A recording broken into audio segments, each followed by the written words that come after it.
Machielo bende nyako Ramogi jwang' kapod wantiere kae e wechego mag tuke mapod warango kar kae matimore county mano ma Nairobi, mano ka otenore kod mago mag ikruok ne tuke liga maduong' ma pacho kae kata mago mag Boys. Kocha mano mar Nairobi United Nicholas Muyoti wacho ni oikore makare motelo ne tukgi e kindgi koda tim ma Shabana mabiro bedo Jumapil alap tuke ma Gusi.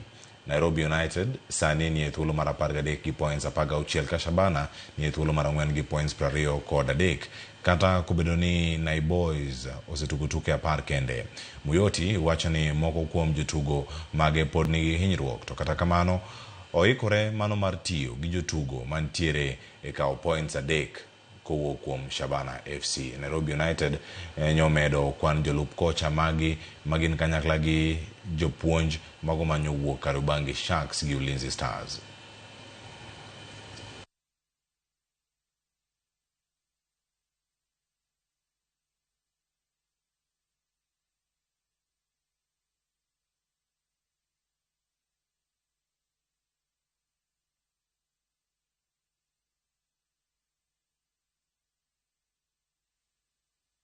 The players are a bit rusty, but I know we've had time to prepare, and we've seen that our players are not rusty. I think coming up from the break, they're looking good, they're looking sharp.